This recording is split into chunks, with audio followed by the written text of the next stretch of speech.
بسم اللہ الرحمن الرحیم۔ شروع کرتی ہوں اللہ کے نام سے جو بڑا مہربان نہایت رحم کرنے والا ہے۔ السلام علیکم ورحمۃ اللہ وبرکاتہ۔ میرے پیارے ناظرین، میرے تمام سبسکرائبر، میرے نئے سبسکرائبر، آپ سب کو آپ کے چینل فاطمہ کے کچن ولاگ بک بینک میں خوش آمدید کہتی ہوں اور دعا کرتی ہوں اللہ پاک آپ کو ہمیشہ شاد و آباد رکھے۔ میرے پیارے ناظرین، جیسا کہ آپ دیکھ رہے ہیں، آج میں قول حضرت علی پیش کر رہی ہوں جو نہج البلاغہ سے ماخوذ ہے، اور اس میں وہ خط ہے جو حضرت علی نے مالک اشتر کو لکھا تھا۔ تو اس کا آج میں جو حصہ پیش کر رہی ہوں اس کا عنوان ہے خراج اور کاتب۔ چلیں آئیں شروع کرتے ہیں۔ بسم اللہ الرحمن الرحیم۔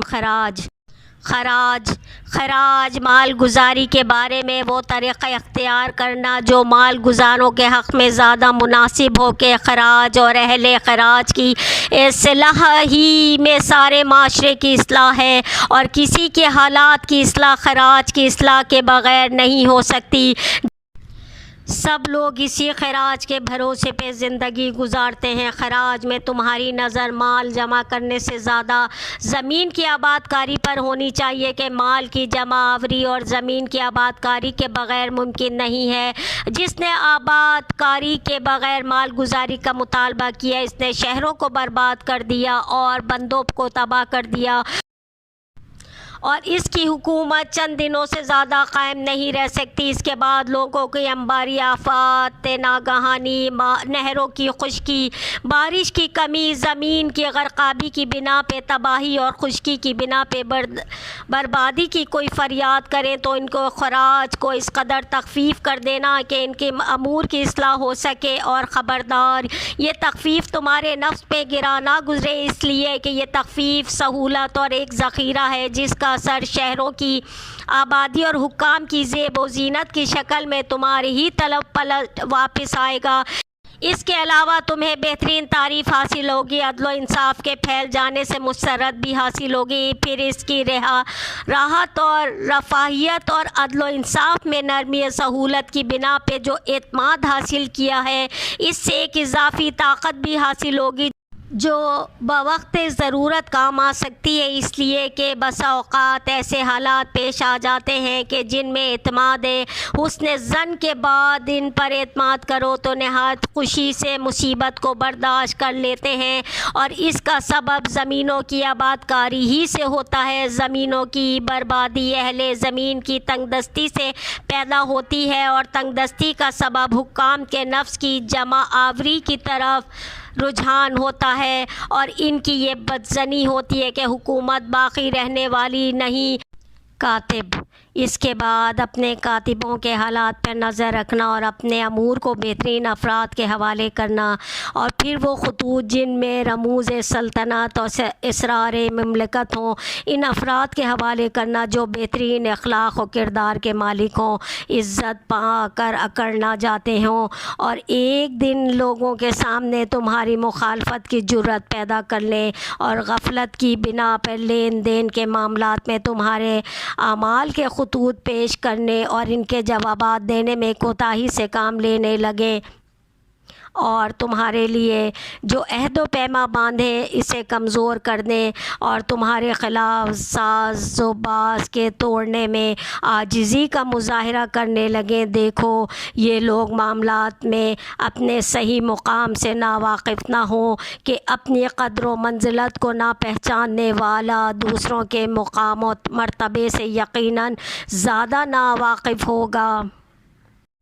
اس کے بعد ان کا تقرر بھی صرف ذاتی ہوشیاری، خود اعتمادی، حسن ظن کی بنا پہ نہ کرنا کہ اکثر لوگ حکام کے سامنے بناوٹی کردار اور بہترین خدمات کے ذریعے اپنے کو بہترین بنا کر پیش کرنے کی صلاحیت رکھتے ہیں، جبکہ اس کے پس و پیش نہ کوئی اخلاص ہوتا ہے نہ امانت داری۔ پہلے ان کا امتحان لینا کہ تم سے پہلے والے نیک کردار حکام کے ساتھ ان کا برتاؤ کیا رہا ہے، ہے، پھر جو عوام میں اچھے اثرات رکھتے ہوں اور اپنی امانت داری کی بنیاد پہ پہچانے جاتے ہوں، انہی کا تقرر کر دینا کہ یہ اسی کی امر کی دلیل ہوگا کہ تم اپنے پروردگار کے بندہ مخلص اور اپنے امام کے وفادار ہو۔ اپنے جملہ شعبوں کے لیے ایک ایک افسر مقرر کر دینا جو بڑے سے بڑے کام سے مخور نہ ہوتا ہو اور کاموں کی زیادتی پر پرگندہ خواص نہ ہو جاتا ہو۔ اور یہ یاد رکھنا، ان کاتبوں میں جو بھی عیب ہوگا تم اس سے چشم پوشی کرو گے، ان کا مواخذہ تم سے ہی کیا جائے گا۔ اس کے بعد تاجروں اور صنعت کاروں کے بارے میں نصیحت حاصل کرو اور دوسروں کو ان کے ساتھ نیک برتاؤ کی نصیحت کرو، چاہے وہ ایک مقام پر کام کرنے والے ہوں یا جا بجا پیش کرنے والے ہوں اور جسمانی محنت سے روزی کمانے والے ہوں، اس لیے کہ یہی افراد منافع کا مرکز اور ضروریات زندگی کے مہیا کرنے کا وسیلہ ہوتے ہیں۔ یہی دور دراز مقامات پہ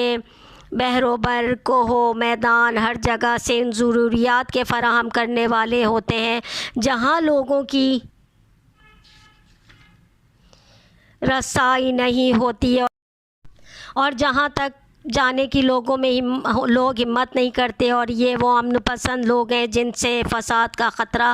نہیں ہوتا ہے، اور اصلاح آتشی کرنے والے لوگ ہیں جن سے کسی شورش کا اندیشہ نہیں ہوتا، اپنے سامنے دوسرے شہروں میں پھیلے ہوئے ہوتے ہیں۔ ان کے معاملات کی نگرانی کرتے رہنا اور یہ خیال رکھنا کہ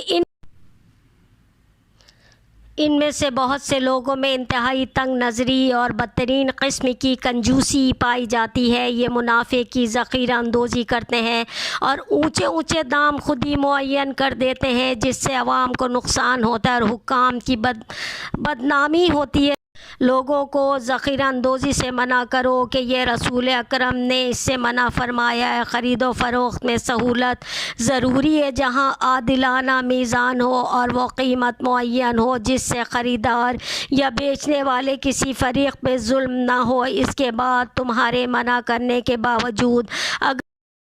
اگر کوئی شخص ذخیرہ اندوزی کرے تو اسے سزا دو، لیکن اس میں بھی حد سے تجاوز نہ ہونے پائے۔ اس کے بعد اللہ سے ڈرو اس پسماندہ طبقے کی طرف جو مساکین، محتاج، فقراء اور معذور افراد کا طبقہ ہے جن کا کوئی سہارا نہیں۔ اس طبقے میں مانگنے والے بھی ہیں اور غیرت دار بھی ہیں۔ ان کے جس حق کا اللہ نے تمہیں محافظ بنایا ہے اس کی حفاظت کرو، اور ان کے لیے بیت المال اور ارض غنیمت کے غلات ہیں، ان میں سے ایک حصہ مخصوص کر دو کہ ان کے دور افتادہ کا بھی وہی حق ہے جو قریب والوں کا ہے۔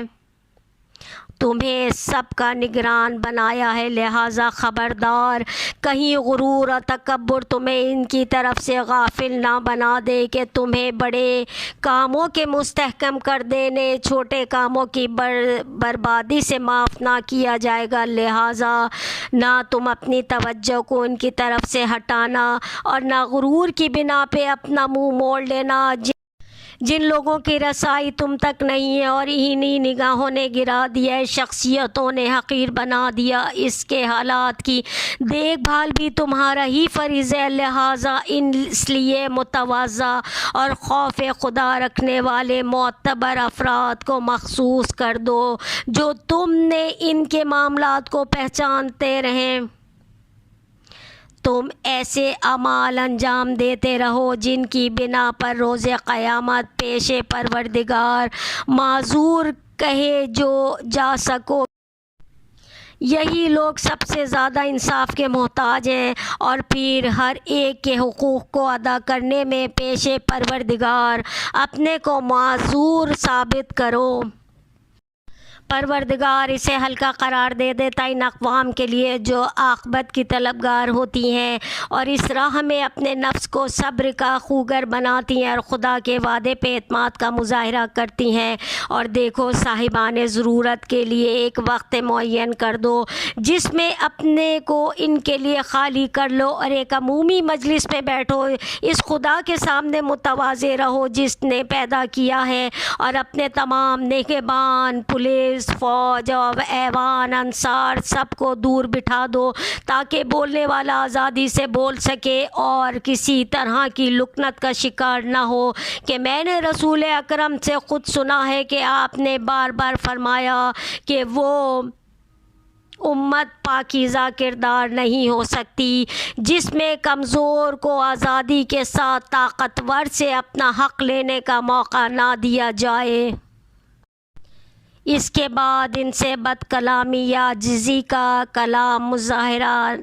ہو تو اسے برداشت کرو، دل تنگی اور غرور کو دور رکھو تاکہ خدا تمہارے لیے رحمت کے اطراف کشادہ کر دے اور اطاعت کے ثواب کو لازم قرار دے دے۔ جسے جو کچھ دو خوشگواری کے ساتھ دو اور جسے منع کرو اسے خوبصورتی کے ساتھ ٹال دو۔ اس کے بعد تمہارے معاملات میں بعض ایسے معاملات بھی ہیں جنہیں تمہیں خود براہ راست انجام دینے ہیں، جیسے حکام کے ان مسائل کے جوابات جن کے جوابات محرر افراد نہ دے سکیں، یا لوگوں کو ان کی ضروریات کو پورا کرنا جن کے پورا کرنے سے تمہارے مددگار جی چراتے ہیں، اور دیکھو ہر کام کو اسی دن مکمل کر دینا کہ ہر دن کا اپنا ایک کام ہوتا ہے۔ اس کے بعد اپنے پروردگار کے روابط کے لیے بہترین وقت کا انتخاب کرنا جو تمام اوقات سے افضل اور بہتر ہے، اگرچہ تمام ہی اوقات اللہ کے لیے شمار ہو سکتے ہیں اگر انسان کی نیت سالم رہے اور رعایا اس کے طفیل خوشحال ہو جائے۔